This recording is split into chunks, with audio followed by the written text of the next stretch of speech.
Hello,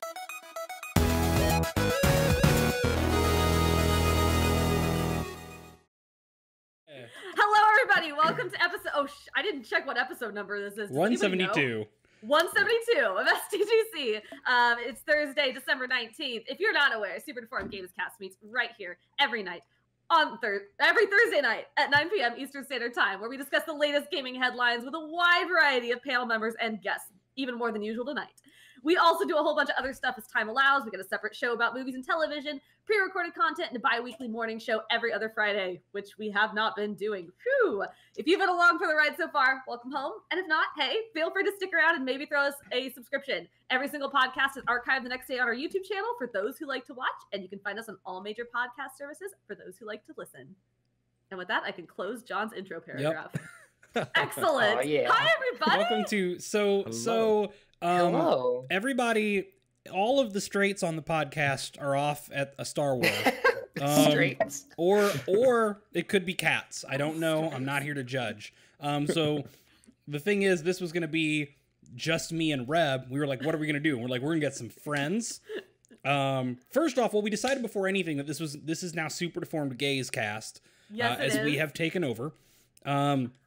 We decided we get a bunch of friends, not all of whom are gay, so it's not really the Super Deformed Gamescast, but that's okay. Sorry. It's fine. Look, It's fine. Good. we got to have a token. It's fine. We have a token straight.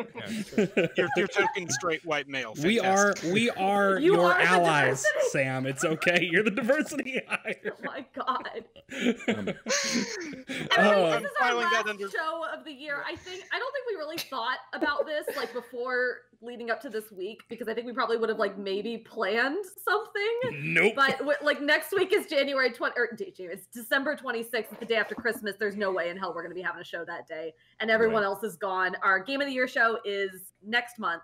I think early. Yeah, we're gonna do it in January. Sometime, whatever. So this is just it. This is it for the year. It's been real slow news, so we're not even really. We're not going to go through like headlines like we normally do. We've just got we got some topics from the Discord over the last couple days that we were going to go through and talk to our guests about, and just kind of have a real chill, fun last show of the year. Speaking of guests, Reb, who are our guests today? I We would have love more it if- guests than cast members. I know. I would love it. I know you all just saw Sam like last week. But this is Sam, Matt, and Lena, and I would love it if they would go around and just like introduce themselves and like tell us what is cool about them. I don't know. What do you want us to know? Plug your shit. Who wants to go first? You can. It's all right. I guess since I spoke. So for those who don't know, my name is Matt. I also go by Stormageddon. I am a podcaster, burlesque host, and DJ, and streamer. I've been a fan of this show for ages, and I'm so excited to be a part of one of them. I am honored to be here. I do 2 video game podcasts that might be relevant to those in chat. One is Mass Effect Replay podcast I do with my co-host, where we're playing through all of the games, even the bad one, eventually. And playing as Shepard as if we were Shepard, and making decisions as we would make them, and then discussing those decisions, both relationship building, all of that stuff. And so if you're a diehard Mass Effect fan, it's a good listen. We feature Derek a bunch because he's replaying the games on stream, which has been fun to mention. And then the other show is called Fun and Games Podcast I do with my co-host Jeff. It's a more general gaming podcast, more like this show. We talk about tropes, we talk about things in game, major events when they warrant it. Both of those can be found anywhere on the internet where you get podcasts. So that's me. Sam. All right. Yeah, so my name is Samuel Talbert, longtime friend of the show, and I'm a journalist / staff writer working working freelance, but I'm essentially a staff writer over at Windows Central, Android We're technically Central. coworkers. Have we had this conversation before? We have not had this conversation, Reb. I was actually going to do it after the cast, but since you brought it up, we are technically co-workers on iMore, since you contribute a lot over there. Yes. You do really good work over there. I do some guides, but most of my stuff is more day-to-day news, editorials, game reviews, that sort of thing. Yeah. And people seem to tell me that I do a really, really good job of it.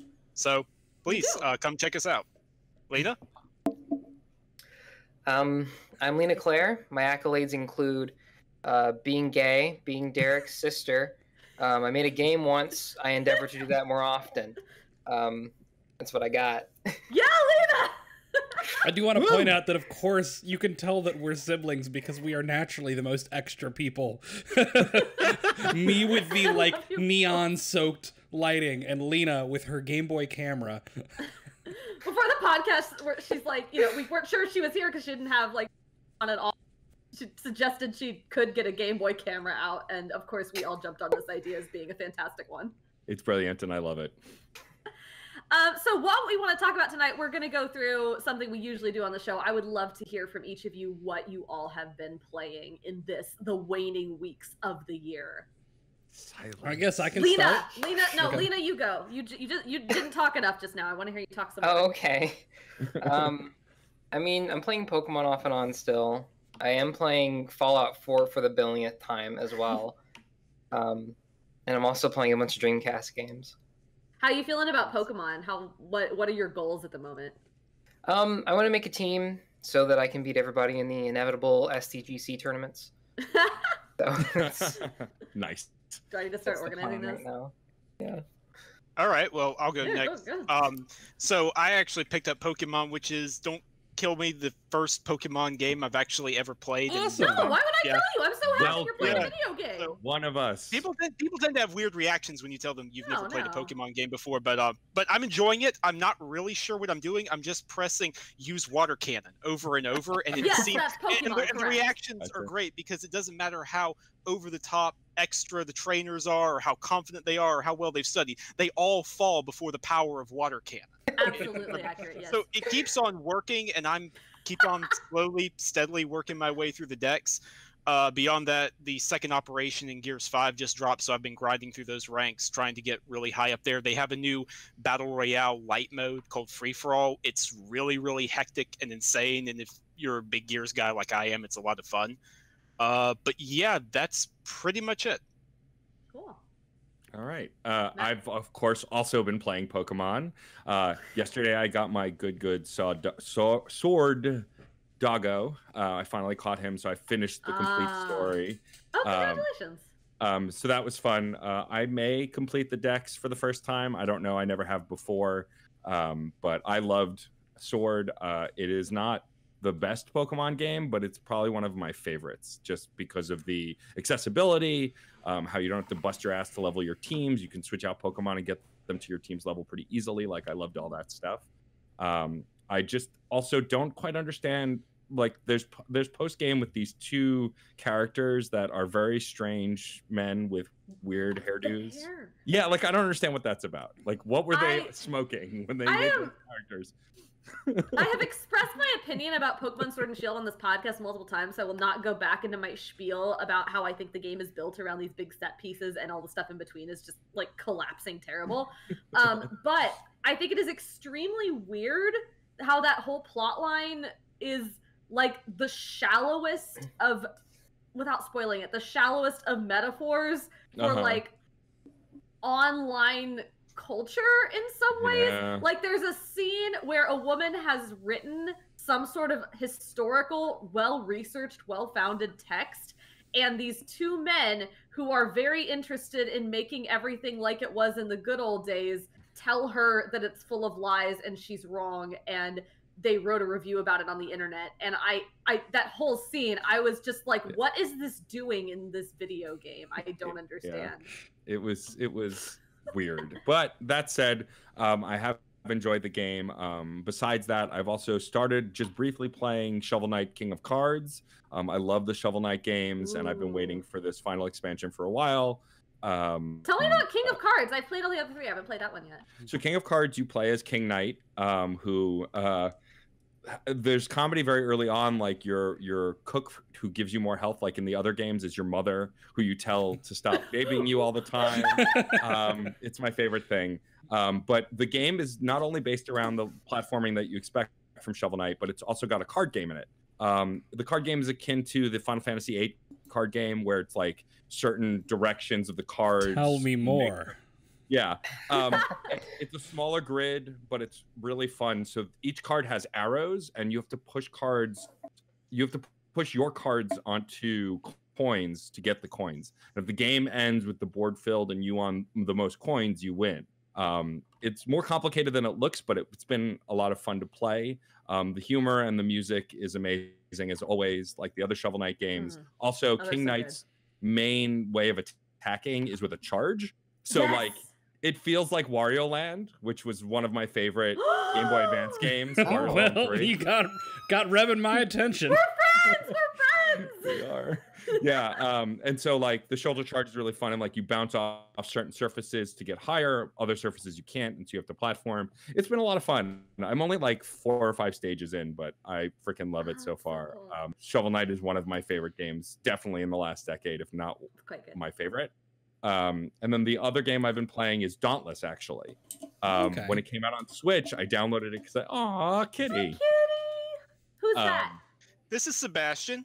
I've Hi, had Sebastian. him for a couple of years. He's trying to climb my computer right now and get all up in my business, which he only does if I'm ever trying to record something. Of course, yes. Be on a podcast, of course.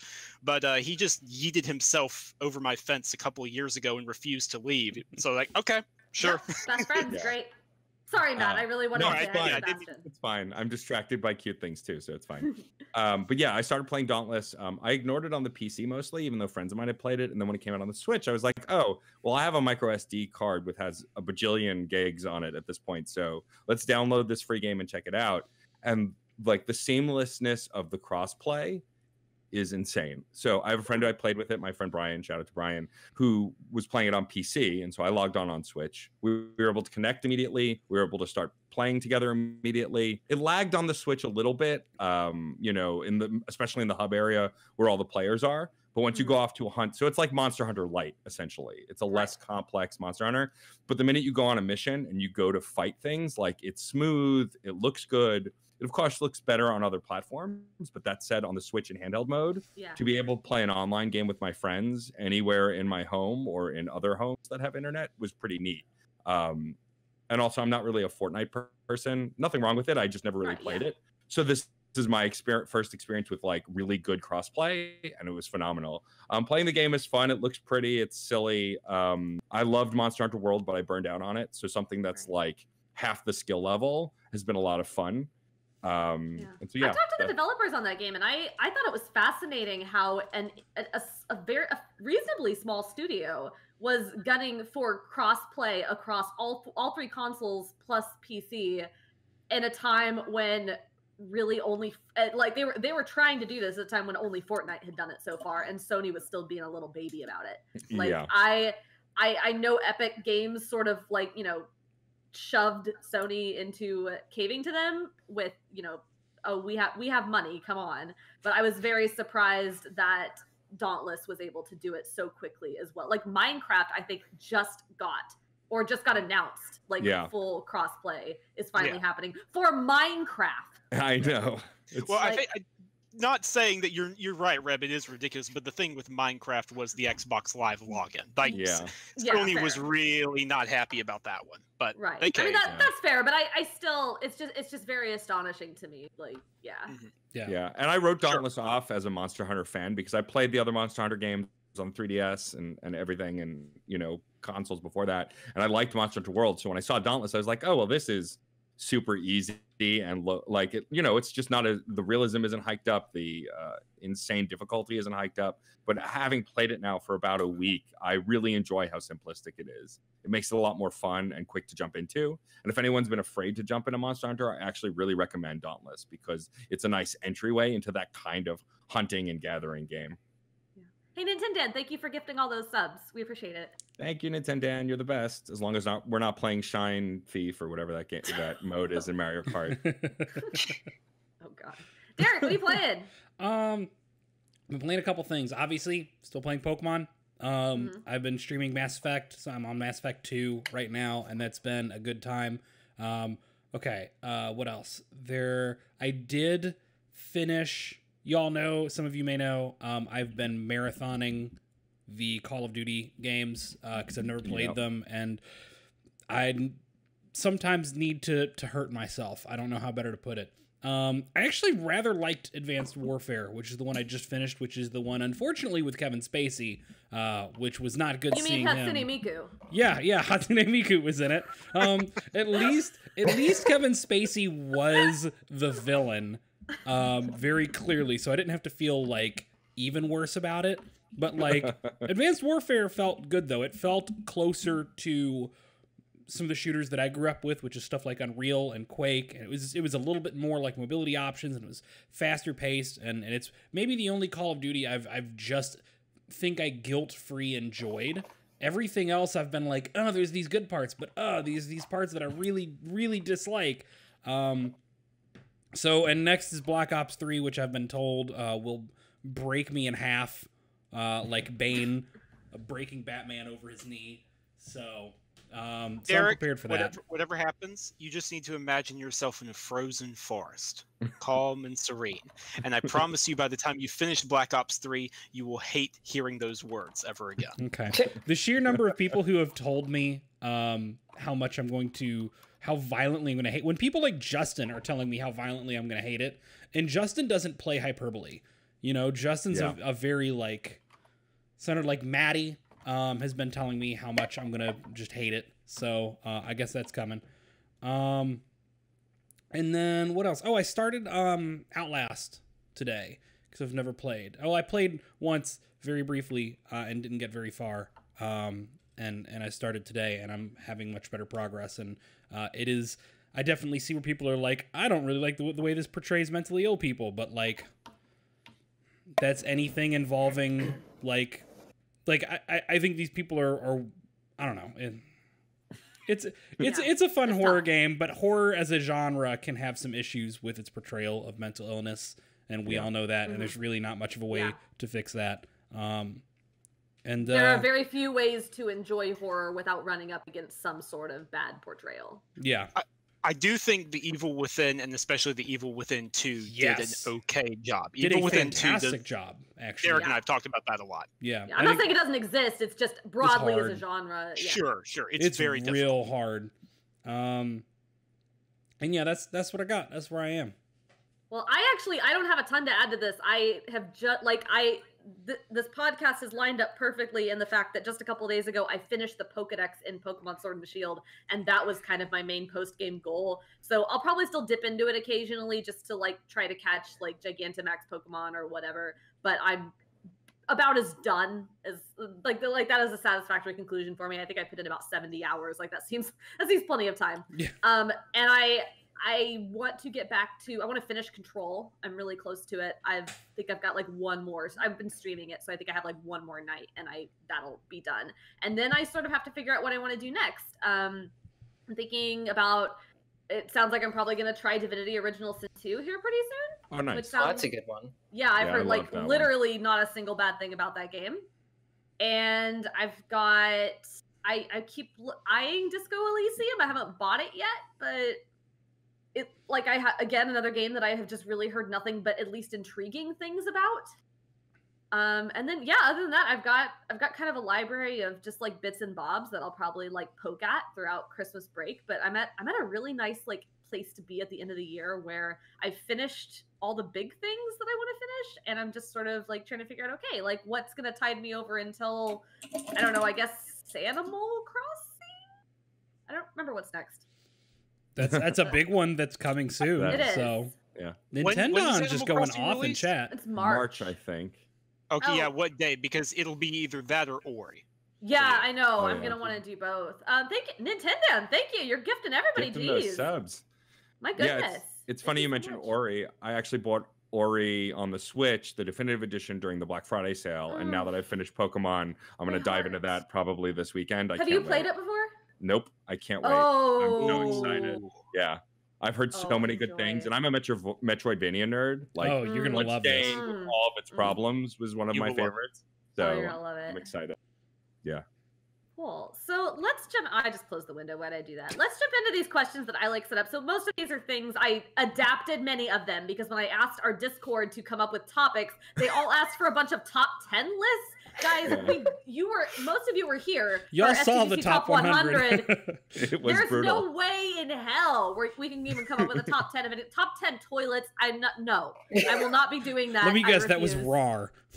I was like 5 people, honestly. It was a bunch of people. Anyway, Did so he some dab after real he conversations. Yeah, Rar Oh, must have God, dabbed he afterwards, I'm probably sure. Let's start with we'll just go around. What was everyone's favorite video game soundtrack of this year? Ooh. Yeah. I I'm have not one, sure. so I can start while you all why don't you think. start? It was really very attached to my game of the year, but I think the other one that's like maybe tied for it was Heaven's Vault. And a lot of you saw me stream Heaven's Vault. It's a beautiful game in this kind of fictional space world where you play as an archaeologist, like translating all these like this ancient language or whatever and trying to uncover this history. And it just has this beautiful score with like just strings that it's beautiful. It's unfortunately not on Spotify, but I bought it on Bandcamp, and I've been really frustrated lately because I have it bought on Bandcamp, but on my Spotify, I can only listen to it through my headphones, and I can't play it through my Google Home over there in the corner. It sucks. But I just love it. Like it's really beautiful. If you have a chance, like I think you can just like listen to a preview of it on Bandcamp. You've all heard me gush enough about Heaven's Vault this year, but if you're not going to play it, at least like if you like instrumental, just sweeping kind of, I don't want to say magical, but like it feels like ancient and old and beautiful and like, what are you shaking your head for? Sorry, never mind. It's the chat. The chat. Oh, okay. Whatever, guy. Oh, fine, guys. Anyway, whatever. Heaven's Vault has beautiful music. That's all I wanted to say. Nice. Nice. Awesome. So I'm conflicted because so one of the most immersive soundtracks of this year, funnily enough for me, I think was Goose Game, because the classical scoring was done so well for playing that game. It fits effective. So well. Yeah. I loved every bit of music that was in it, even though it was a little sparse. I thought Luigi's Mansion would be, but then I was trying to remember any of the songs from the game, and I can't. And I think it's because they were all just kind of ambient. Like they were good, but like in the same way, renditions on the same melody. Yeah. Effectively, but yeah. Honestly, I really loved the music in Bloodstained. Bloodstained had really great, I mean, it's an Igvania, the work he does on anything is brilliant. I don't remember the composer's name, but like barring the graphics issues and the playing issues, because I got it on Switch, which is a whole other story, the music and the sound design was phenomenal. And that's probably one of my favorites, just because it instantly reminded me of classic Castlevanias, had that same kind of vibe. And, I love that kind of classical based stuff. Yeah, that's what you want. River City Girls. Oh, yeah. Okay. River City Girls Yeah. has the soundtrack is stupidly long. And it's just all synth pop and like moody and various prefix wave, and like it's just good. River City Girls it's hard because like Devil May Cry 5 is the best gaming song of the year. It's the bop of the summer. Yes, I agree. It's everything. Really impressive that Dante is played by Hatsune Miku, but hell yeah. but like overall, the River City Girls soundtrack is just killer. I also considered bringing up The Outer Wilds again, but I'm probably going to do that enough this show, so I'm not going to go on and on about that one too many times. Shout out to Outer Wilds. Okay. Yeah. It's fair. There was a lot of good music this year. Fire Emblem had some great tracks. Fire Emblem was quite good. Yeah. I played that game for Fire like Emblem. 90 hours and was not sick of the music. That's Same, yeah. No, like it never got repetitive. Even hearing the same battle music over and over again, it was really good. I think for me, my favorite soundtrack was probably it's tough because Devil May Cry 5 was really good as well, but I think it was probably Gears 5 actually, because it was done by it was done by Ramin Djawadi. I hope I didn't just butcher his last name. He's the same composer who did all the music for Game of Thrones and Westworld as well. The Pacific Rim theme, y'all. Pacific Rim, yeah. If you're familiar with him, he only invokes a piano or an organ when things are really about to go down. That's when you can tell, oh crap, this is bad. And Gears has never had bad music, but he really elevated. He gave it a new life. He gave it some more emotional themes. He allowed it to just breathe. It's not just action set piece. It's like, hey, it's okay to take 5 minutes and cry here. It's okay to breathe a bit. It's okay to reminisce and just enjoy what's around you. And I really, really like that. So that one. There are standout songs from other tracks that I like better, but that one has stayed with me the longest. So it's probably my favorite. I think Gears 5 is like not an underdog of a game necessarily this year, but in terms of like soundtrack, I would agree that it has an incredibly good soundtrack, and it's something not a lot of people are going to recognize that for. Right. And they should. So. Lena. Well, this is also tied to my game of the year, but I think Resident Evil 2, the remake, had a pretty good soundtrack. Yeah. It's very minimalist, and I kind of dig that purposefully. Like. Yeah, but then you get that track, the Blooming Dread, which is the track that plays if you play the Fourth Survivor stuff. It's probably the best track on that whole thing. I don't know how many of you actually did that part, but I did. Yes, I did, and that is it gets pretty crazy towards the end there. It gets ridiculous. Yeah, so probably that. I mean, aside from that, the only other soundtrack I listened to outside of the game would probably be, Pokemon Sword and Shield, I guess, because there's some bops in there. Yeah. So That soundtrack is so hit or miss for me, though. Yeah. yeah, I think that's why I would put Resident Evil 2 above it, just because it has more songs that I think are more consistent. I think that's I just want to point out the crime of something popped up in my YouTube recommendations, and it was somebody who did like a cover of the gym battle theme in Sword and Shield. And I was like, you know what? I'll listen to this. And I'm kind of bopping. It's kind of working. And then they never end up incorporating the crowd chant at all. They don't incorporate the crowd chant. And they don't incorporate anything that represents the melody of the crowd chant either. So it's just completely missing that. And I was just like, that's the whole hype point. Like, what are you doing? That's the best part. Like, that's so... that was really upsetting, and I thought was maybe a personal attack. They were coming for you there. Yeah, I know. All right, I think you said the punishment was death, and you were right. Yeah. All right, I think we went all the way around. So next one is underrated gems. Name a game that you think hasn't really been recognized in like not necessarily a game of the year, but a game that you don't think has been recognized enough in like conventional game of the year ballots that you would like to shout out because maybe it should have been. I think mine would probably be, actually I tripped up on this one because I'm gonna say this, but I'm pretty sure like Patrick Klepek wrote a thing about it today, and so it's no longer underrated, I guess, if he's writing about it. But I really like A Short Hike. That was just a cheerful little delight. I don't know that I would call it like game of the year, but I feel like I just want to hold it up and be like, did anybody see this? Did you all looked at this, right? Like it's just a cute like little 2-hour thing in like Animal Crossing aesthetic, but with snarky dialogue that is sort of reminiscent of Night in the Woods, where you just go on a hike kind of up a mountain and then you're a bird so you can like fly down and you can talk to other little animal critters and everybody's just kind of like a snarky millennial. And it's just nice. Like there's nothing mind-blowing about it, but I think, and I have a piece coming out tomorrow that I think sort of exemplifies this view of mine too, but I think it's good to just have games that are just nice. So yeah. Shout out to A Short Hike. I'll go next. I have one. So mine is probably Shadows of Adam, which was a cute little RPG that came out on the Switch earlier this year. I think it first came out last year on Steam, but it came out for the first time on Switch this year. It was pitched to me as an RPG for people who have day jobs and lives. Which made it interesting to me because you can play, the game is probably only 5 hours long, maybe 10 hours, but you can, like, it's very structured in a way that you can pick up and put it down at almost any time. There are save points in the game, but you can also save anywhere. And it's reminiscent of like Chrono Trigger and Final Fantasy VI and like the old school Super Nintendo style RPGs. The music's incredible. I'm friendly with the composer Tyler, who did an incredible job.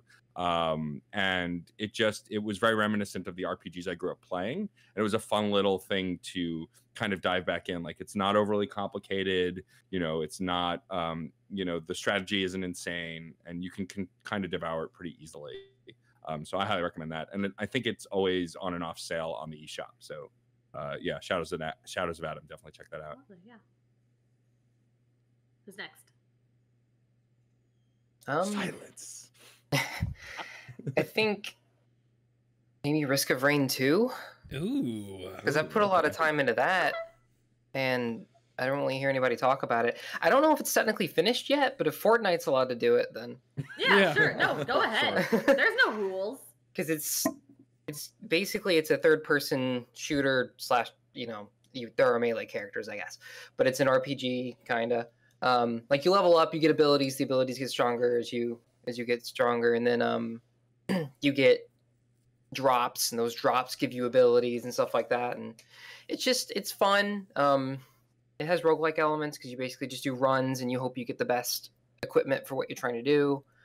Last time I played, there wasn't a real ending, but you could get to a certain point where you would get like new characters and stuff like that, and that would be how you'd end your run.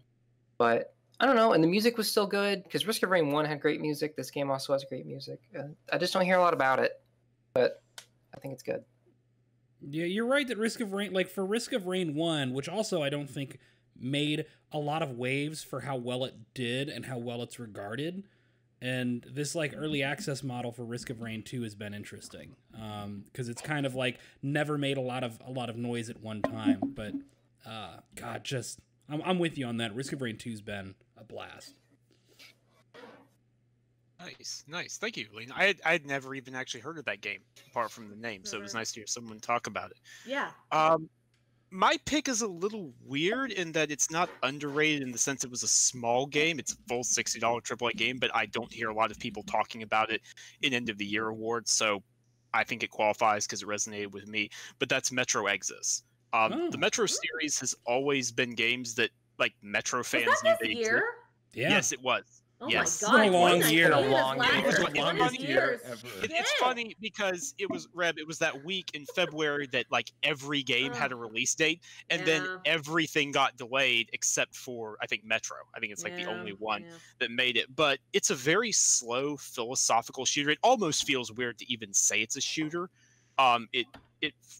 It favors really long set pieces of just walking and talking and thinking about the world and how you can actually take an active step to make the world better besides shooting more mutants or bandits in the face. One of my favorite moments in the entire game is when the player character's name is Artyom is talking with his wife, and you're just sitting there and you can just stroke her hair and let her tell you, hey, it's going to be all right. We're going to be okay finding a new home. And it doesn't end until you get up. And I was like, wow, that's actually really cool. It's neat to implement that in a first-person shooter. That kind of thing stays with me. And I don't see a lot of people talking about that game. So, yeah, for me, it was very emotional. I enjoyed it. Oh, yeah, that is me. I'm the last person. I'm sitting here like, who's next? I don't know. Here's where I definitely get to go on about Outer Wilds. Okay, look, Polygon picked it as Game of the Year. I don't care. It wasn't even on most lists. Not enough people played it. It didn't do incredibly well from what I understand. Like it did okay, but it sure didn't, isn't like making the impact that it ought to.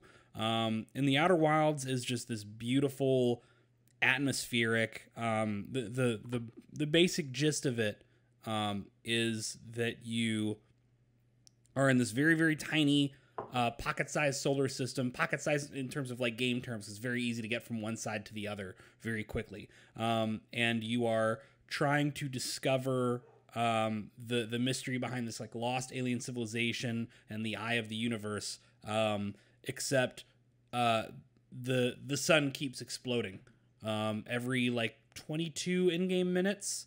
So you're constantly like Groundhog Daying it.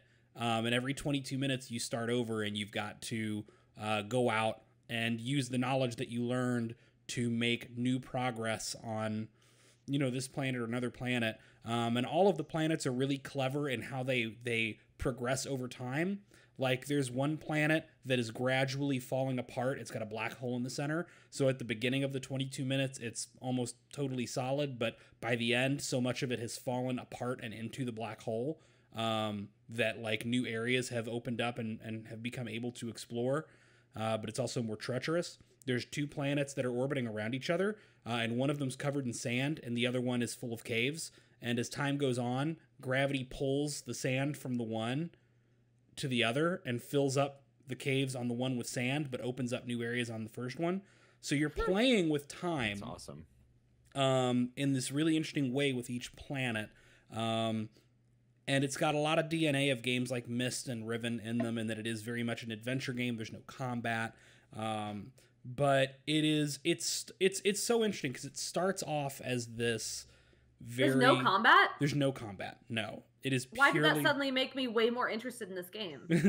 It is a there's basically no enemies aside from one specific section. It is a it's interesting because it starts off as this like exploration and puzzle game, and then the further you get into it, it becomes just deeper and heavier and much more emotionally powerful. And it's, by the end of it, I mean, it's a devastating game. By the time you're done, it is haunting. It is beautiful. I will never be able to forget it.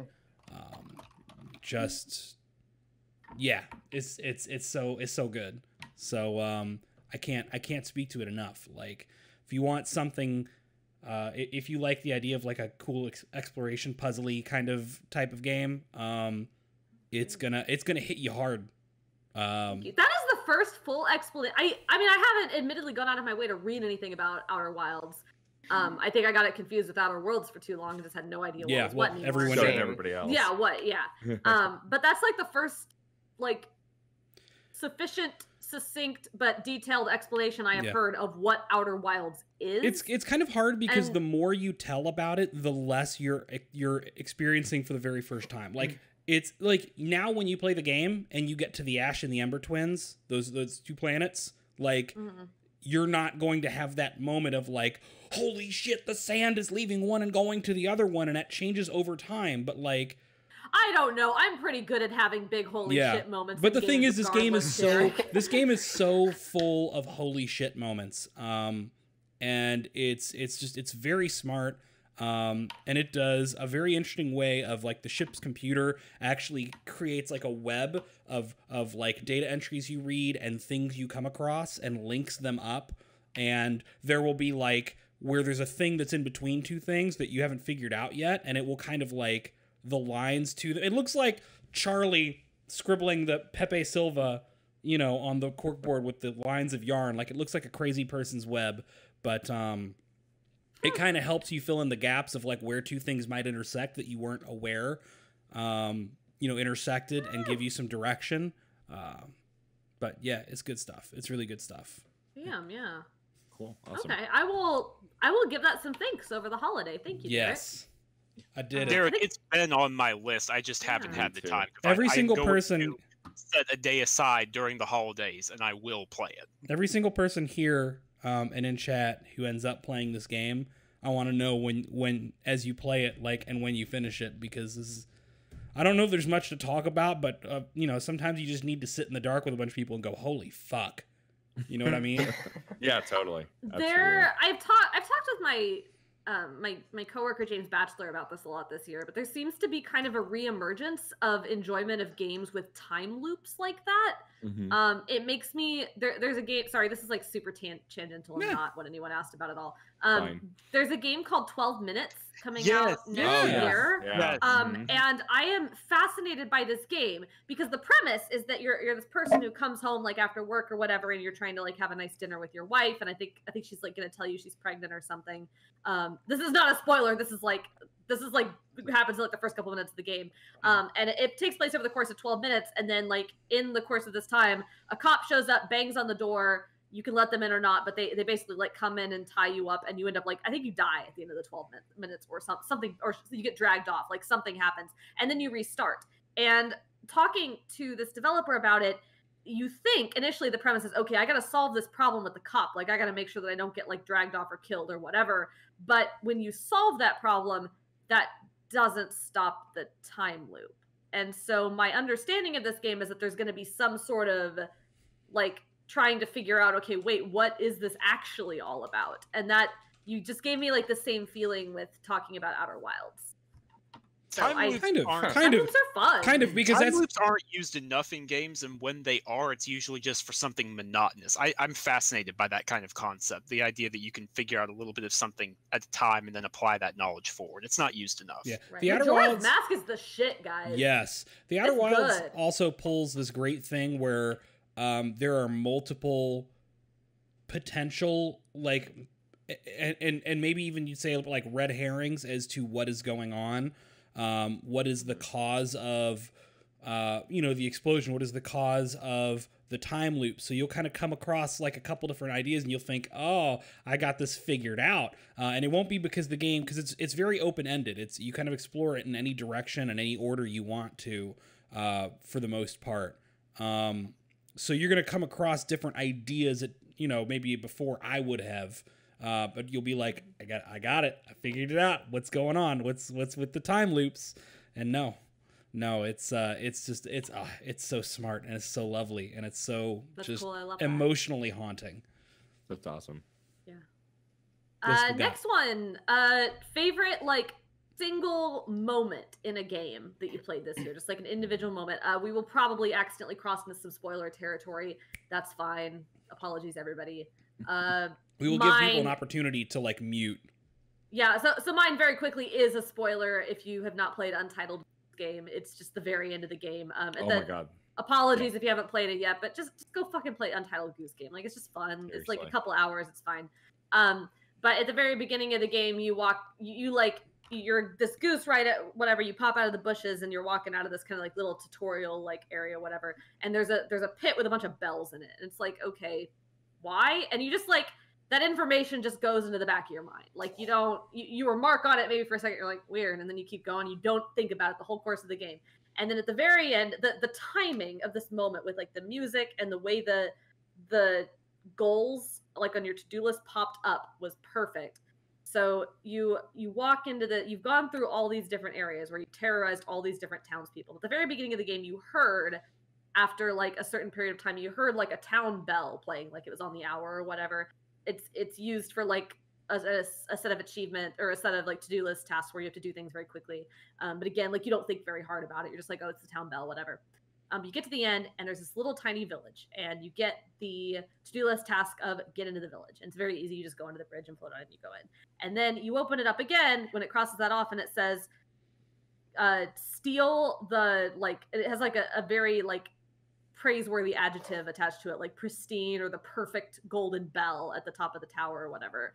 And you walk up to, and it's this miniature model of the city, and it's all these places you've been before, but there's also a tower in the middle that you've not been to before, but it's there because you've heard the bell already. And it's this tiny model of a tower with a little golden bell in it, and you peck at the sides of the tower and you knock the tower over and you grab the bell, and then the to-do list task cross off and you open it up to see what it is, and it's steal the beautiful golden bell and take it all the way home. And when you see that, there's just this moment of realization that the bell goes in the pit with the bells, and the goose has been doing this over and over and over again for weeks or months or years, and this has just been a nonstop repetitive horror show for the people of this village. And yet you take this bell and you run it all the way back home and you drop it in the pit and it crosses off and the goose just kind of looks at you with its stupid beady eyes, and it's just this perfect moment of hilarity. That game is so funny. That's so and fucking good. It's funny in a way this game came out and Borderlands 3 was also happening. I think that had already happened. The trailers for Goose Game were coming out. And if you love Borderlands, I'm sorry, but the Borderlands tries very hard to be funny, and a lot of video games try hard to be funny, and sometimes they succeed, but Goose Game just is funny on principle. And I love that moment. It was beautiful. That's a good one. Yeah. My spouse, who doesn't really play a ton of video games, when I was playing it on the Switch, and sitting on the couch, she came over and started asking questions, and the next thing I knew, she's like, well, try and get that and go after that thing. Can you take his shoe? Just helping me torture these people. We both just got sucked in so fast. But yeah, Goose Game is definitely a highlight this year.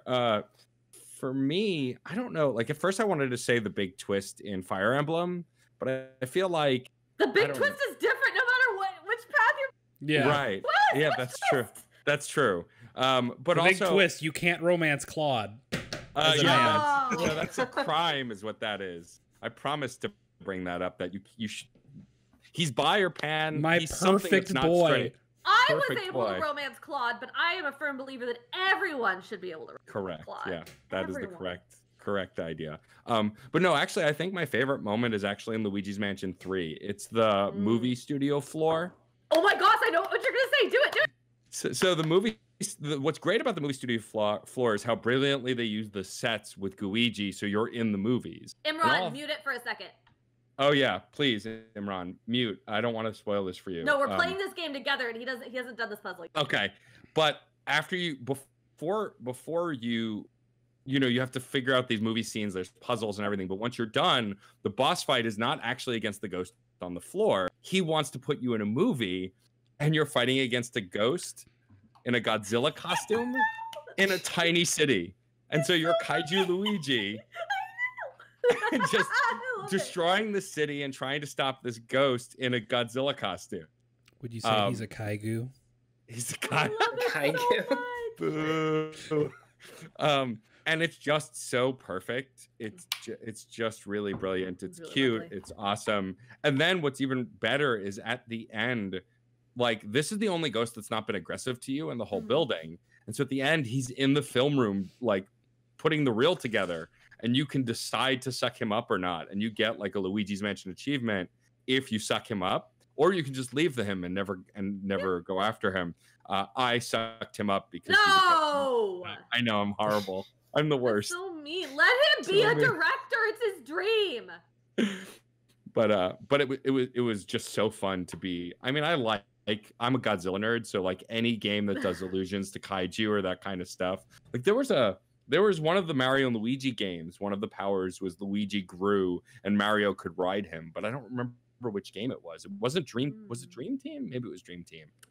One of them, like Luigi's special ability is a bunch of little Luigis build up into a giant Luigi, and then Mario rides him to fight whatever boss they're fighting. It was brilliant. I can't remember which one of those, but yeah.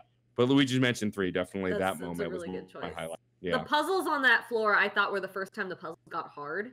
Yeah, I couldn't figure them out. The moment when it clicked for me was this shit is cool moment, and a realization then on everything.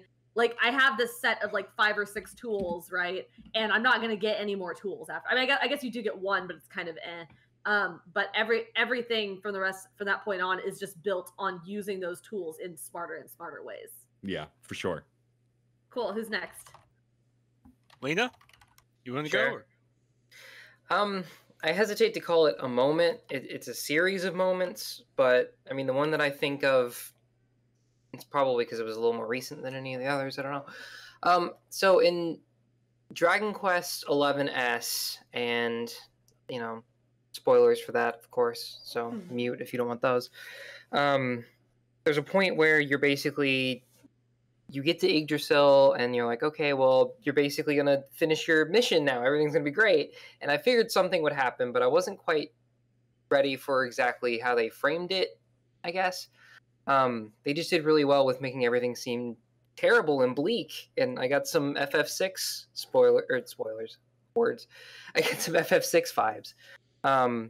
Because basically the bad guy wins, and everybody gets scattered to, the 4 corners of the earth. And in the S version, the one on Switch, and I guess other ports of it, you play through everyone else's story during that time frame, so you see what they do before you meet back up with them. And there were just a few scenes from there that I liked a lot. Like, there's a scene where, because everything is so bleak and hopeless, everybody's just kind of like, well, I guess I'm just going to let gangs come and take all my stuff. It's whatever at this point. The world's over. But one of the characters, Sylvando, creates like a big circus troupe, basically. And he starts gathering all the ne'er-do-wells together, and they basically get in these big feathery outfits, and they go and they dance around for people to give them hope again. What? And they start parading through the streets with these giant like horse heads, and like they have Sylvando, and they're lifting him on this giant throne while he's going around. This is ridiculous. So I think just that series of moments, and especially the part with Sylvando, because I knew something was going to happen, but I didn't expect the guy to just outright win, basically. And then later on, you learn that the main character has been turned into a fish. So, yeah. I had to try really hard not to spit take at that exact moment. I drank at the wrong time. A fish, you say? Yeah, I mean, I don't want to explain everything, you know. Right. No, that's all. That's good. That's good. But he's a fish. No, I'm not cheers, a I'll Dragon drink to Quest that, bro. person, so I have no intelligent questions to ask you about that. But I'm really glad that Dragon Quest is weird and good. Yeah. Yeah. And the music also composed by Hatsune Miku. See that? Yeah. She's Very been busy I this gotta year. say. She's incredible. Who's Sam and then me. Sam? Okay, yeah. Mine's really, really simple. I never played the original Resident Evil 2, which I actually have a fun editorial coming about that, thanking Capcom for the remakes they're doing. So you can look for that really soon. But it's a very simple thing, but just the moment when Mr. X shows up and he just effortlessly shoves that helicopter to the side. And you ever feel like there's something happening and it doesn't matter what you say, you'll be understating it to the 10th degree possible? Yeah, absolutely. Yeah, and so it's just this, oh, I'm screwed. There's nothing I can do about this. Fuck me. I'm literally dead. Guy's face. This is a problem. And so you immediately hightail it out. And from then on out, you know, mild spoilers, but whatever. It's one of the best parts of the game. And knowing this doesn't take away from it, and you should have played it by now anyways. You know about Mr. X by now, like. Right, exactly. Every time you hear that heavy thump, thump, thump, thump, thump, it's like, oh God, no. Oh, please, no. Just tell me I have a moment, and he just stays hunting you, and you have to run back and forth across the building, unlock this door, go up this ladder, get to this bell tower, try and do this, and just and all the time you're praying you can avoid this guy because you can barely slow him down. And like, that was really, really cool, because I have no memory of the original game whatsoever, and I had no idea that that was coming. So yeah, pretty cool. I've never played that game. I never will play that game. It's not my thing. There are some delightful mods of that game with some real interesting encounters with, I think, the character you're talking about. Yes. That is hilarious. There's some hilarious stuff out there. One was, I think, a Thomas the Tank Engine mod, and it even changed the music. Yeah. There was a tiny yes, mod. I saw that one. That one's great. There was a tiny mod where like he busts through the door and it's this tiny little Mr. X and like he's making these loud noises. He's 5'3". You can't make him tiny. The best thing is if he's something like 5'3". If he's a short king, you know what I mean? Like you know, he's got to be like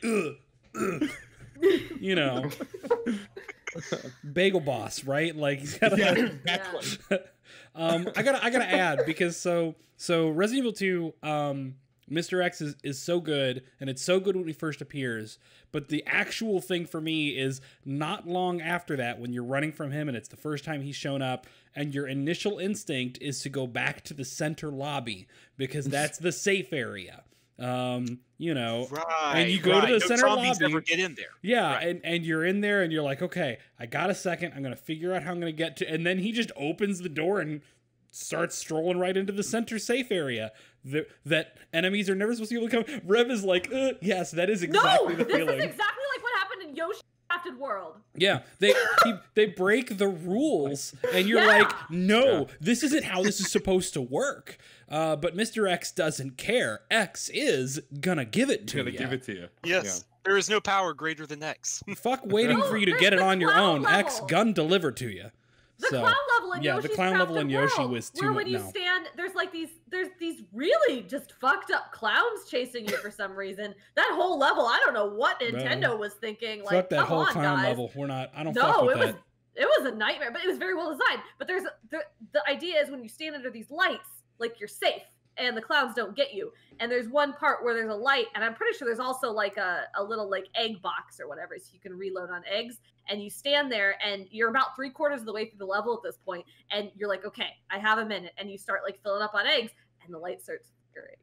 And it's perfectly timed so that it goes out before, because there's like clowns on either side of you. It goes out right before you're done getting all your eggs, and the clowns are just like, Oh God, it's very bad. Oh, hi, Athena. That's great. Doggos. Yeah, I will say also, I want to give a excuse me.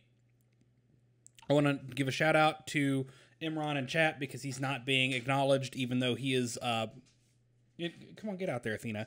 On the line of correct everything involving the Guardian Ape and Sekiro, a game that I have issues with. But everything involving the Guardian Ape is okay. I didn't ask for a second dog. And yet you received. Yeah. I would like one dog. Yeah. I'll take a dog. Yeah. 1, 2, 3. Okay, there they go. Bye-bye. Dog's good. But anyway, so yes, Guardian Ape is a good call, Imran. I'm going to say the entire ending chunk of Outer Wilds, once again, every category, right? I'm going to bring this game, but it hits so hard in all of these categories. But the last several wonder what your game of the year is. Yeah, I know, right? But, I mean, more than likely, the last several time loops are really just. Do you know that feeling when you're watching or playing something, and it becomes a completely different thing, permanently goes off the rails, not necessarily in like a horror way, but like it. Thank you, Twiggy. Somebody needs to just put the yakety sax music over Derek, like opening and closing the door. They keep jumping up and kicking it open. But no, and I'm not going to spoil the ending but like when something goes so off the rails and becomes something so completely different, that you're left. Fine, Twig, you win. You know what? Just the end of Outer Wilds there, and I won't give details because I don't want to spoil it to anybody, and there's nobody to talk to about it yet. So sorry, it's okay. Sorry, I'll get on that. I think that's everything. So I'm gonna jump ahead because we're at 9 o'clock now. Can we? I would love it if because so Derek and I are not gonna talk about games right now. If you desperately want to know mine, my piece goes up tomorrow at gamesindustry.biz, but we are going to do a Game of the Year podcast. But I would love to hear from Sam, Matt, and Lena what your just overall Game of the Year is. Okay. I'll lead us off on this one then. So this should come as no surprise if anyone follows what little I share on my Twitter account, but my Game of the Year is Gears 5. I've been a Gears of War fan since I was way too young to really be playing them, but hey, oh well. And it's always been a great franchise. It's had some great moments, but I really admire what Rod Ferguson and the rest of the crew did. Laura Bailey's performance acting, incredible stuff as Kate Diaz, and the way it took, a very shooty bang, strong muscular men, chainsaw guns and all that, and it gave it some serious tones, and it gave it some serious moments, and it was, I don't know, it's almost this juxtaposition of, hey, you can have your really fun game that you played when you were a teenager and you were really angry about everything, but you can also age it up and get with the times and take a moment to maybe just acknowledge, not even make a direct statement, but just acknowledge some messed up political things and some ideas of police state and what that means for the average person. And it really came together in an interesting way. It tried a lot of new things for the gameplay, and it stayed with me probably more than any other game. So yeah, Gears 5. Gears 5, all right. Lena? Matt? Okay. It's Resident Evil 2. I've beaten it several times. Mostly to get a better time, which I haven't. I mean, I got an hour 30, which is nowhere near world record or anything, but I was happy just to get an S+ rank. But do you do a lot of speedrunning, or is this no? Just It's not normally something I would do, but I liked that game enough that I was like, oh, I could probably do it. I could play this game over and over again and not get annoyed. So, I don't know. Resident Evil in general, just one of those games for me. It's important to me. Mm-hmm. Resident Evil 2 especially was always up there. The remake managed to overtake Code Veronica as my favorite Resident Evil game because I like the older ones more. It's just who I am as a person. Yeah. But I don't know. It had this mix of nostalgia, and they completely remade this thing that I love into a good game that had very few faults with it that I can think of anyway. I mean, I'm sure they're there, but Right. it didn't matter to me. And then, you know, they even had like side stories with other characters. They have tons of costumes, and you know, they just added something to the RPD demo to hint at some stuff from Resident Evil 3 for that remake, which I'm very much looking forward to. It made my year, and I was still talking about it and thinking about it. I mean, this is what, February? And I'm still talking about it and thinking about it now, and I played it on release. So that's my game of the year. Excellent. You know, slight spoilers for the essay I'm going to write, but whatever. Lena, the great thing about hearing you talk about that is that you were a fan of the original game, and yet I never played it, and yet it's a game that we both love, that millions of other people both love. And I think it's really cool Capcom managed to capture that so well. Yeah. I think Capcom's doing pretty well lately. So my game of the year is also a remake, but it is the Link's Awakening remake. Oh, lovely choice. And so the thing about Link's Awakening is, so I'm a Zelda nerd. I've played every single Zelda except Wind Waker, because I was one of those assholes who, when I saw it, went, "Oh, it's a kiddie game. I'm not going to play that." I know. I was an idiot. You were one of those assholes. No. I was, and I regret it deeply now. So Nintendo really needs to re-release the HD remake on the Switch, because I don't have a Wii and never bought one, or Wii U rather. But that said, yeah, Link's Awakening, I always liked the 3D Zeldas, but the 2D Zeldas were always my favorite. My original favorite was Link to the Past. Then when Link Between Worlds came out on the 3DS, which was essentially the spiritual successor, that became my favorite game. Yeah. And so now and I think John had mentioned this at some point, that it might be his new favorite Zelda. It's definitely my new favorite Zelda. And more importantly, I never played the Game Boy version or the Game Boy Color version. I never got around to it. And so I went into it completely cold and completely fresh. And I was completely charmed by the new graphics. I loved the soundtrack. That's actually probably one of my favorite soundtracks of the year too. I completely forgot about. But like, I was just absolutely charmed by this game. The faux claymation design, the cute little characters, the story, the gameplay. It was never so hard that I didn't feel like I could do it, but it was never so easy that I was bored either. It was like the perfect Zelda difficulty. And yeah, because it's a top-down Zelda, it quickly, and yet a side-scrolling Zelda, because some of the dungeon stuff has side-scrolling, which is also great. Like, it quickly became one of my favorites. I've already played it twice. I'm going to probably play it again before the end of the year. And what's interesting to me is, again, someone like John, who played it and loved the original, but still loves the new one more. Like, Nintendo took such care with this game to not only recreate it, but recreate it in a way that new players can engage with it, but also old players would love it. And I was super stoked for it. It's easily, like, I'm still excited for Breath of the Wild 2, whenever the hell we get that. But and I've said this before, Breath of the Wild is one of the best Zelda games ever made, but it is by far not my favorite, because there's not much of a soundtrack. The story is scattered. I'll fight you on the soundtrack thing, but that's for another day. Well, I think it's just mostly that the soundtrack is more ambient, right? Like, there is a soundtrack, but like when you're wandering the world, it's deeply clever though. It is, yeah. But anyway, Link's Awakening was like a classic game. It hit all the buttons for me, and so it easily is my game of the year for sure. I'm super happy that we live so like Zelda started as a top-down thing, and then it became this 3D thing, and it's like it's what, a couple decades old at this point. Like, Zelda's old.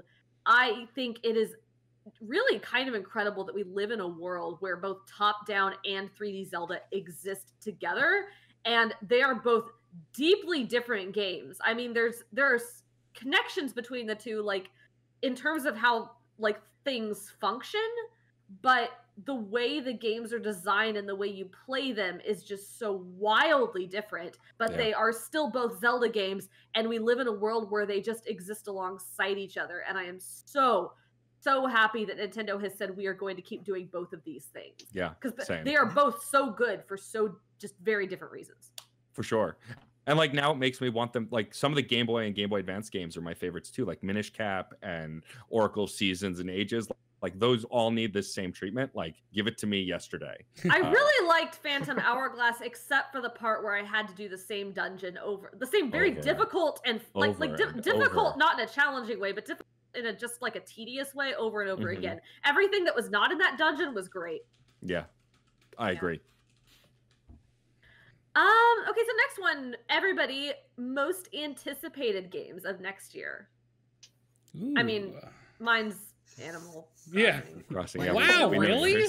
We don't even need to have a conversation about that. I'm gonna place everybody's. No. Everyone's posting their how many hours of Nintendo Switch they played or whatever, which mine was wildly inaccurate. Mine said I played the most hours in Untitled Goose Game. I've played like max 10 hours of Untitled Goose Game. I'm pretty sure I played like 80 of like Pokemon, Fire Emblem Heroes, or Fire Emblem Three Houses is definitely up there in the 90, 100 range. I don't know what Nintendo is smoking. But I'm sure Animal Crossing is just going to be. Yeah. Your hours are going to go skyrocketing. Oh yeah, I've had so many moments, like, because I used to play New Leaf all the time, and I've had a lot of moments this year where I thought, I'm in an Animal Crossing mood right now. Where do I want to get? I don't want to get out my 3DS.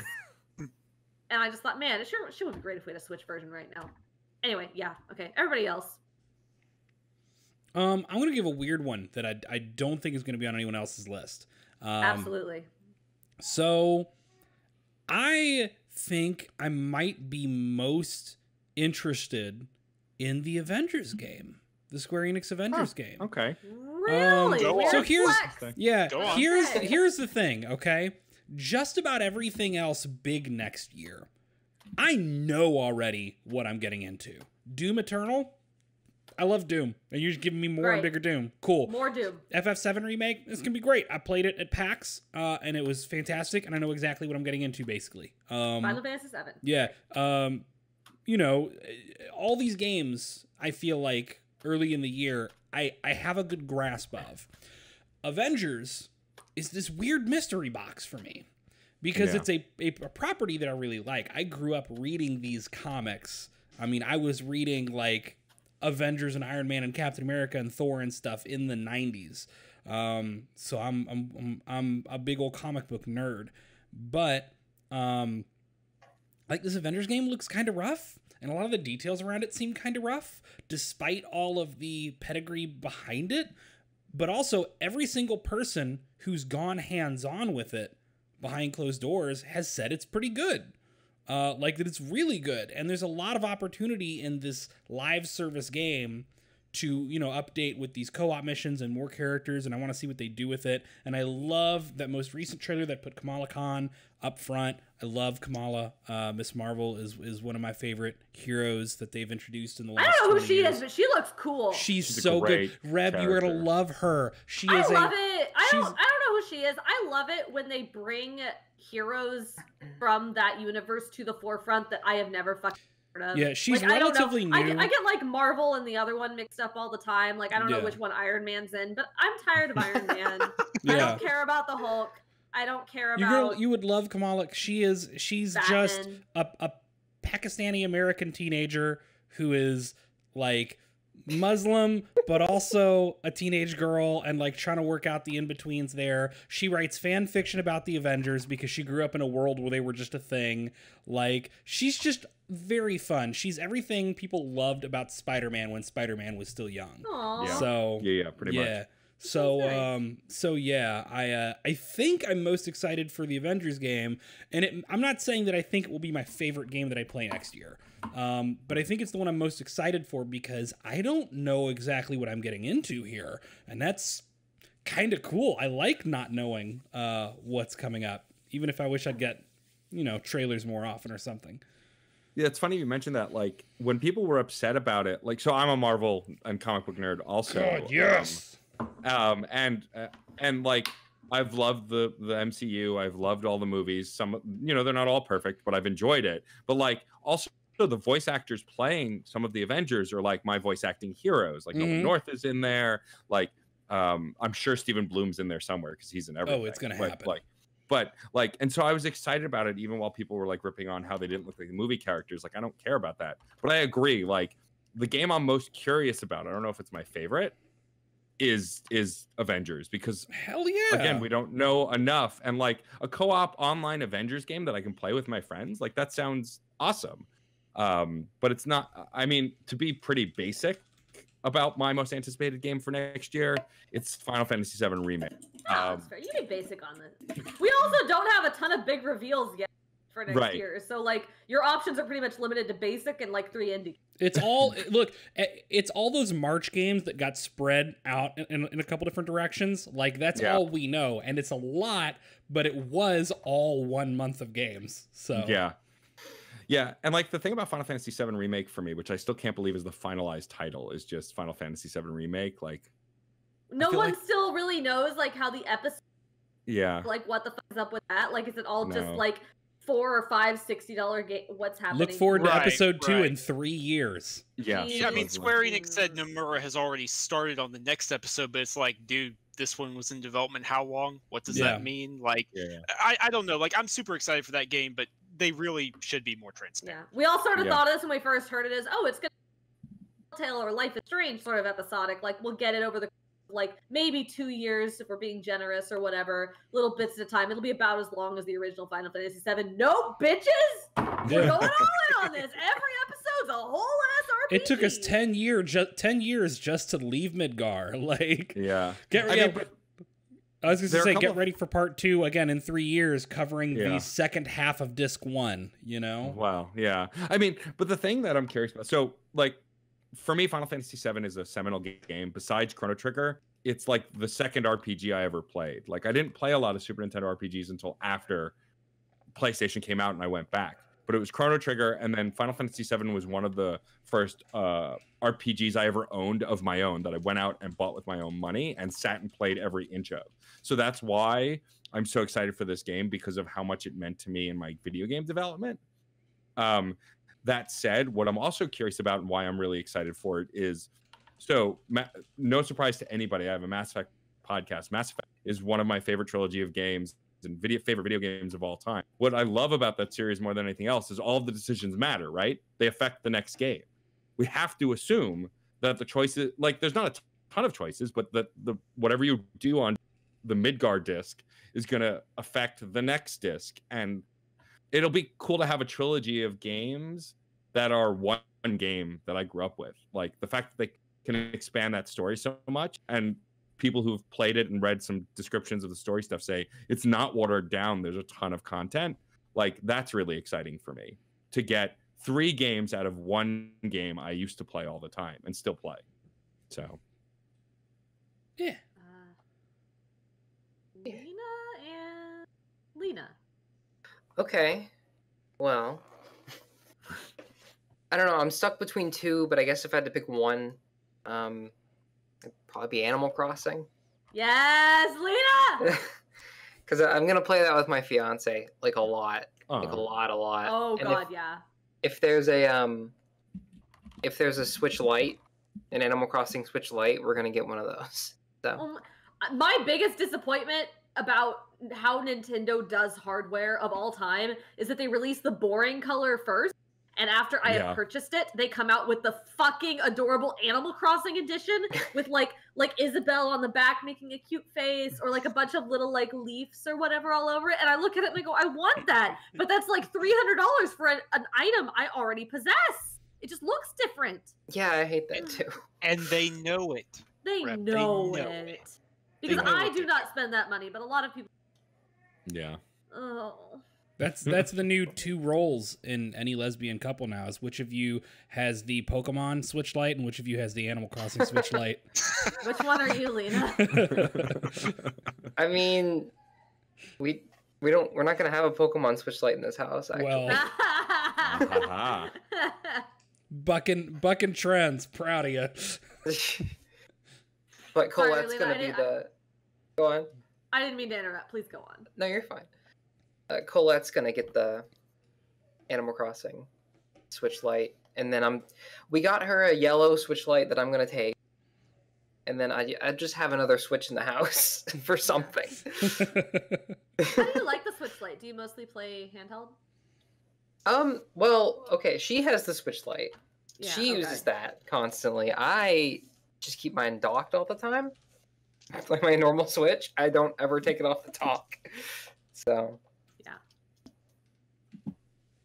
Which apparently puts me in the minority of Switch users, but No, I'm the same way. I leave it docked like all the time. The only time I take it out for portable, I like have to travel and can't take the rest of it with me, or if like I'm really sick. yeah. Because sometimes I'll take it to bed or something, but you know. Sam, I think we got you still. Yeah. Sam, I think you're look, next year is going to be insane. I don't care what you like. I don't care what platforms you own. 2020 is the first year where it really doesn't matter. If you can't find something you're going to enjoy, you just hate gaming. I'm sorry. That's all there is to it. I will make that definitive. I am well known for hating gaming. So. I am a games journalist. I hate video games. Yeah, well, we're working actively to destroy them. I channel our inner 9-volt right now. You're terrible. You know? For sure. So really, I could pick like 20 different games, and I could be telling the truth at any particular moment. But I think for me, the one I'm most curious about in terms of, please, for the love of all that is good and holy and whatever's left in this world, make the landing, stick this, would be Halo Infinite. Because of Microsoft's franchises, Forza kept on keeping on. Gears stagnated, but then it really sped up and caught up, and it's all fine. Like, it's doing great now. Gears 5 is doing fantastic. Halo has definitely gone through the most tumultuous times, I would say. It's had the most issues. And there was more emotion in that one trailer at E3 2019 than there was in all of Halo 5, I would argue. Like, they actually got me to think, okay, all right, dang it, guys, I'm back in. So I really need that game to be good. I really need them to just do a good job. Bonnie Ross, who's the head of 343 Industries, has described it as a spiritual reboot of the game. That's why they're launching it with the Series X and all that. So I'm really, really hoping to just have that feeling again when an 11-year-old boy, stepped out onto the ring and looked up and saw the ring go all the way around for the first time. If they can recapture that emotion for me, then I'll be happy. That's so lovely. Yeah, that's legit. Yeah, I loved that series. I don't own an Xbox One, but I had a 360 and an Xbox, and Halo 2 is still one of my all-time favorites. That and Reach. And I plan on getting the PC re-releases because the story was very good in those games, and people forget that. It was. Yeah, people forget how hardcore it was. Reach is very, very emotional. But yeah, so if they can recapture that and apply it to a broader setting or whatever, I'll be extremely happy. Yeah. I just need the Master Chief Collection to release quicker on PC. Yeah, because I really want to get into Reach, but I don't want to play Reach, finish it, and then not have the next one. I want them to. I want to marathon these games. Also, it's probably a. I don't know. I just want to do that. Yeah, I don't have an excuse. I tried to think of a better reason to justify, and I don't. I just want to play them all in a row. So please let me. That. I think that's fair. Legit. Coming close to time, but we've got two more that I think are. We got everybody right. Yeah. On that question. Okay. Less video game related, unless you want it to be. Tell me something that you did, some personal thing that you want to brag about. Really proud of this year that you did. Give me anything. I sent you all these questions ahead of time. You have no excuse. I drank a lot of water and stayed real hydrated. Is that really your thing, Derek? That can't be your thing. No. It can be. You can do whatever you want. I'll be sentimental for a moment. Do it. SDGC has been one of my highlights of this year. Oh. No, I'm going to do it. So I don't know how I stumbled upon John and Derek on the internet, but I blame them because I found them and then I found this community. But being on this show is a big highlight. I've been podcasting for a long time and I'm a gaming nerd, and this community has been a highlight in a not great year, the year that will never end, we feel like, Oh God, it's not even done. Yeah. But I love the show. You guys always make everyone feel welcome and heard, and getting to be on the show with you, hopefully for the first of many times. Absolutely. Because I need to argue with John on the air about why Chrono Trigger is better than Final Fantasy VI. I I don't think I realized that you had never been on before. I don't really know how we ended up mutuals either. Like, I mean, we weren't mutuals apparently. I just assumed that we were. But I just feel like you have been part of our sphere for a while now. I don't really know where. I mean, if you had told me that we had like met at like GDC or something, I'd be like, yeah, sure, that's probably something that happened.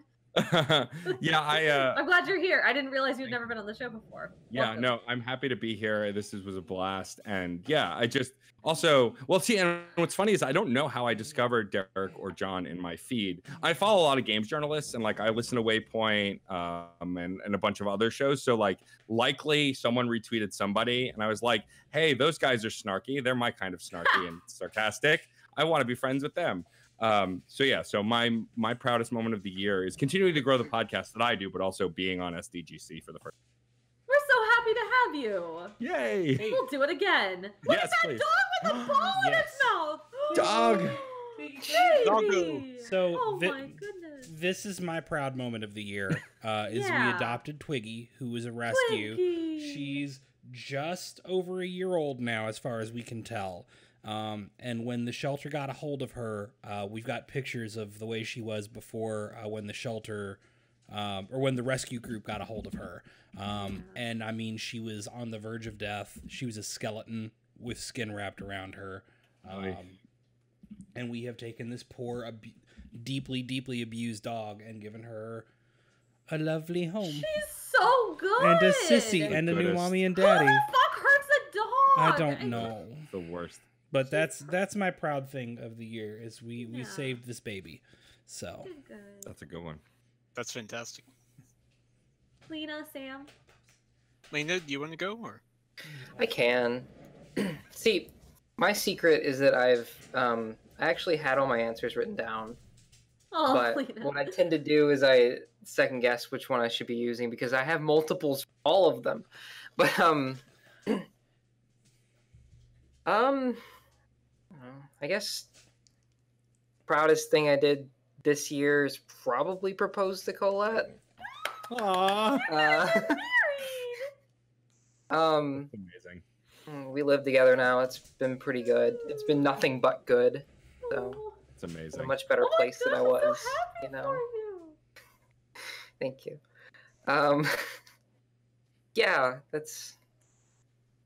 I've been a lot happier in that respect than I have been in a long time. So That's amazing. That's good. yeah. That's very good. That's very good. I get so happy for people. Sam? Yeah, so mine, I guess, is that I actually got hired. Yeah. I had been doing this as like a enthusiastic blogging, I guess would be the right thing to put it in, like working for a couple of very small sites, just passionately following the industry, following people, hoping and praying they might follow me back, and just because I care, because as screwed up as this industry is, I absolutely love it with all my heart. I adore knowing every single little thing about it, and I want to soak up all the information like a sponge, and I want to talk about it, and I want to talk about it with people, and I want to share ideas. And I was working for a very small site, and I don't want to dive too much into this, but there was some really nasty personal stuff going on in my life. I was not in a healthy place. I was not in a good emotional place.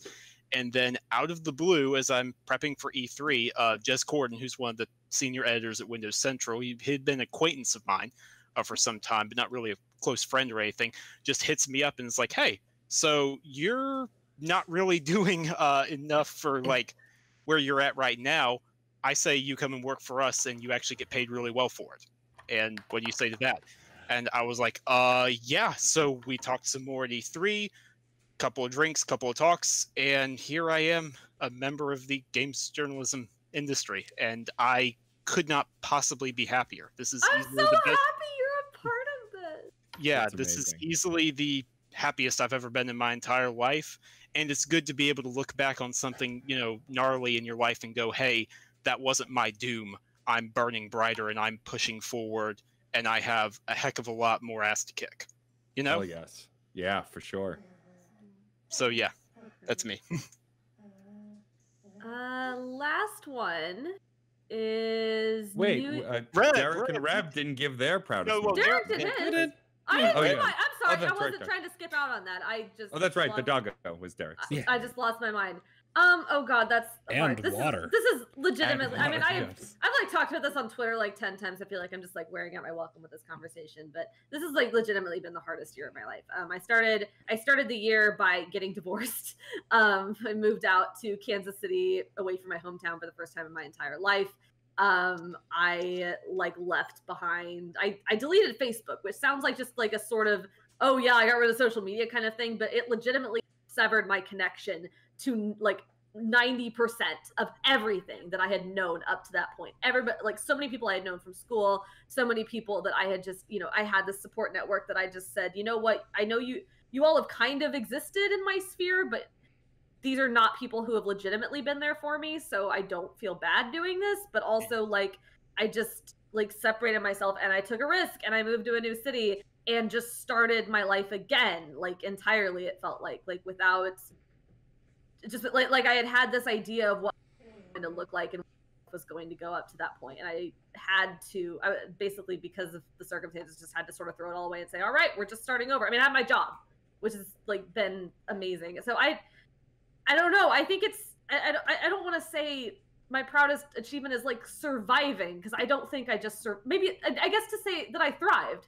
I thrived this year. Yeah. Like Yeah. in every possible way. Like I have done, especially in the last couple of weeks, but like I think over the course of this year, I think I've done like the best work in my career. And I'm saying that right now because here in like 24 hours, I'll be down on myself again and I won't like my work anymore. But at the moment, I wrote something really nice today and yesterday, and I really do like my work right now. So I have done some of my best work. I have made friends as a grown-up, like new friends, and that's just wild. I'm dating somebody really cute and awesome now, and I'm like super happy about it, and like it feels good and it's nice and it's like surprising and not at all what I would not have imagined this like 12 months ago, 10 months ago, even like 8 months ago. I would not have imagined that any of this was possible, and I'm like okay and good and getting better, and it's weird to look back at where I was last year, just like wallowing in the fact that I had to spend Christmas in this miserable state, and now like being excited for what's next. It's really cool. Reb, I can say without a shadow of a doubt, you are easily one of the most inspiring people I know on Twitter. And I'm dead serious. I'm dead serious. You churn out incredible work, and you really shouldn't be hard on yourself. And I know it's more difficult than just saying, "Hey, don't be sad." Like I get that. I totally get that. But there are other people in this industry who are looking up to you right now, and I'm one of them. Thank you so much. So be proud of yourself. Thank you. Yeah. Okay, we're running up on time. We will try to do everybody's goal for the. Let's go. Every what? Your goal or resolution for 2020? Make video gaming or otherwise. Make it. Yeah, get there.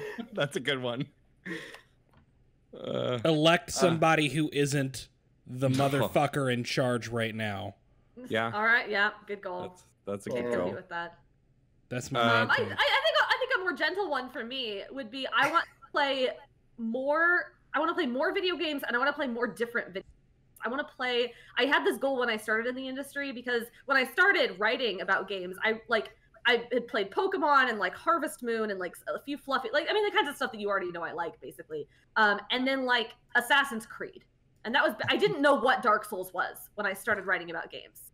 Like it showed, I think Dark Souls 3 showed up in a trailer at one of the many Game Awards showcases my first year like writing. And I looked at that and everybody was losing their shit around me. And I'm like, the fuck is a Dark Souls? It was this eye-opening, like, wow, educate my fucking self. And so I did. And so I pushed myself really hard over the next couple of years to like absorb all these other genres and all these types. Bye, Derek. I got 1 second. You're good.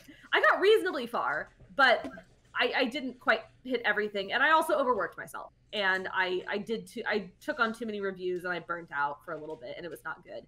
And so when I got this job at GI Biz, I started by saying, okay, you know what? I'm going to take a year, and I'm only going to play games that I want to play. I'm not going to play anything that I don't immediately feel attracted to. And that's what I did for about a year and some change. And I am finally coming out of that and saying, okay, there's a balance here somewhere where I'm very adventurous in my game choices, but I'm not just trying obsessively to play every single game that comes out and burning out.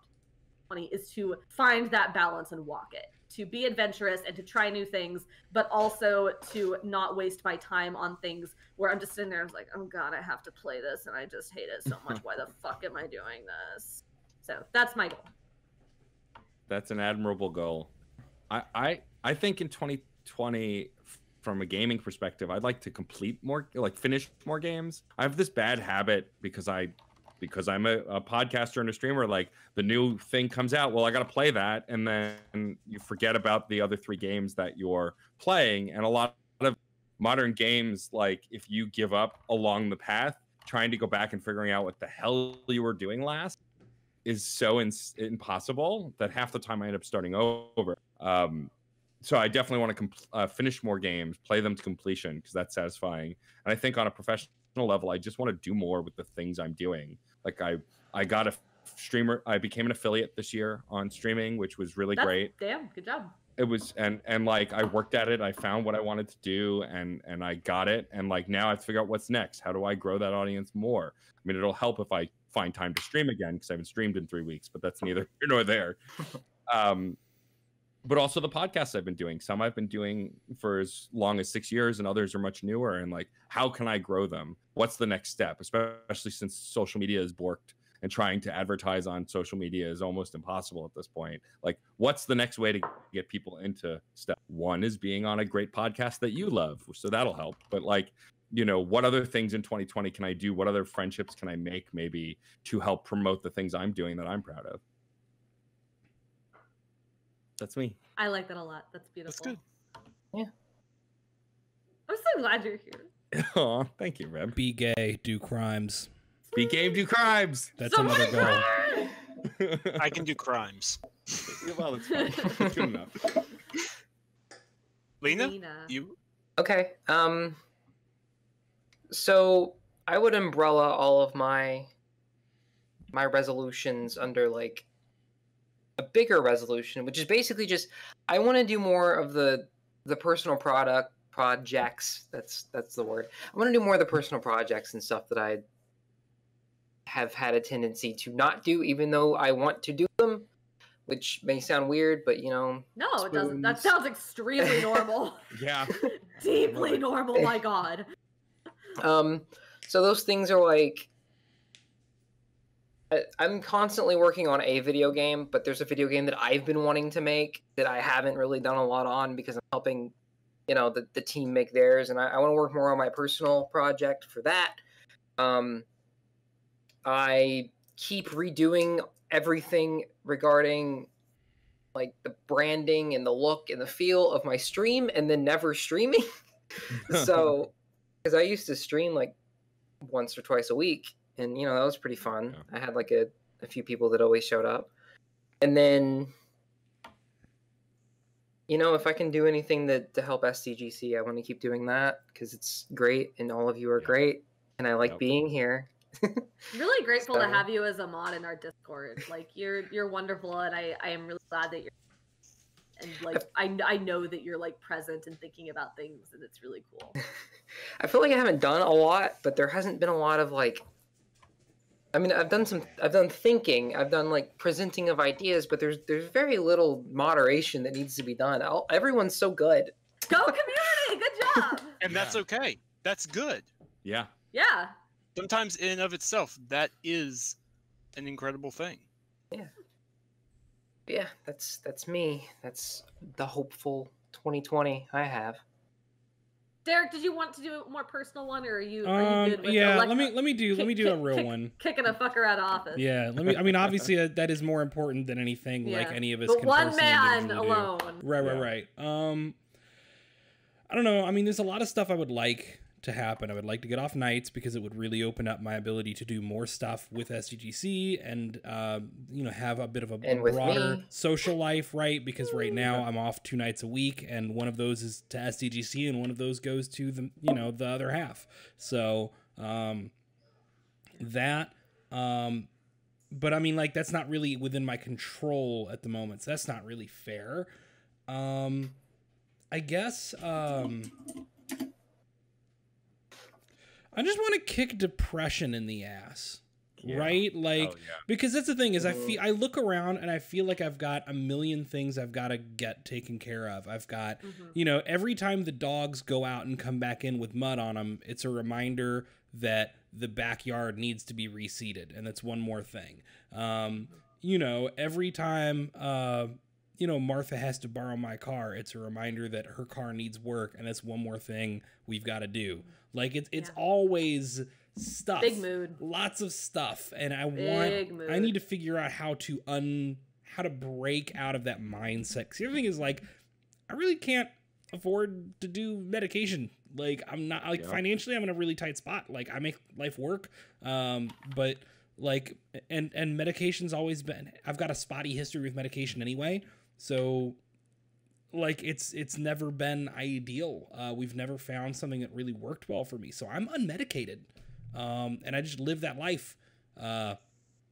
And I need to, especially staring down the barrel of the winter months, which is always the worst. Seasonal depression enormous season. Yeah. Let's fucking go, folks. So, and I mean, like, I tend to kind of blanket everything with this cheerful nihilism kind of deal, because, like, can't be depressed if nothing matters. But, like, is hard. And I gotta, like, that's not the worst coping mechanism, but I gotta do more than cope. I gotta thrive, in your words, Reb. So, I don't know how I'm gonna do that. I'm gonna be more open. I'm gonna stop keeping all my problems to myself, because I do that a lot with even y'all on the webs and in the podcast fam, and not so bad with Lena. I tend to let Lena know when real serious stuff's going on, but Lena good. Yeah, Lena's sister. That's how it works. But yeah, so I just need to. I'm a really good support for other people, and I gotta stop being just a pillar. And be open to letting other people see that, like, I'm weak too, and I'm a ball of depression and anxiety and nerves, and I'm just trying to make it work. A wonderful support, Derek. So and we would all catch you. Yeah, like the minute we knew you. I have a hard time being comfortable with needing help. Like, I know. I need high fucking five. I need to be perfect so I can help everyone else. Whoa, like, God, that's God. the Big mood. Yeah, literally. Shit. So that's what I got. All right, that was absolutely lovely thought to end on for 2019 SDGC. Sam, Matt, Lena, thank you so much for joining us, all three of you. Would you very kindly please plug whatever you like, Twitch, Twitter, wherever people can find you and your work? Sure, Sam, why don't you go first? Okay, yeah. So I'm on Twitter at Samuel Talbert. I'm one of those lucky fools who actually has his name, which is pretty cool. Come talk to me. You bitch. Thank you. I choose to take that as a compliment. Thank you. Yeah, come talk to me about games, movies, tech, whatever. Happy to do it. I write a ton of stuff on Windows Central, Android Central, and iMore. My bosses keep telling me it's really cool, and everyone who reads it does too. So please. We rock 2019. We're going to rock 2020 even harder. Nice. Yeah. Hell yeah. You can find me DJ_Stormageddon pretty much everywhere on the internet. I stream on Twitch, twitch.tv/DJ_Stormageddon. Twitter also is the same. Instagram is the same.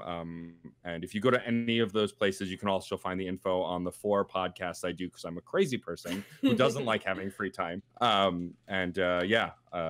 Check me out. Say hi. I'm always around.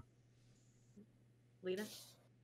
Well, the easiest way to see anything that I have done and or any of my thoughts would be on Twitter. Apologies in advance. My @ is Unifier Leone. That is UNIFIERLYONE. That has relevance to me, but few others. I talk about a lot of random stuff, and anytime I'm doing game dev stuff, I usually go on rants about that or whatever old console I've decided to open up and do things to. Buying things gets me serotonin, right? Like, I know that feeling too. Looks at microphone. Everyone, you three, thank you so much for joining us for our last show. Dear everybody in chat and everyone listening later, thank you so much for being with SDGC at any point in 2019. We are so grateful for every single one of you. You're all wonderful rock stars. We have on building that Discord, but honestly, we just have the best fucking community. Like you're all just so nice and wholesome and kind to one another. And I hope every single one of you has a wonderful holiday, a fantastic new year, a fantastic just absolutely everything. We will see you in January. It's not always poetry. We don't always agree, but we always keep it real. Have a wonderful rest of your 2019, everybody. Be excellent to each other. Bye.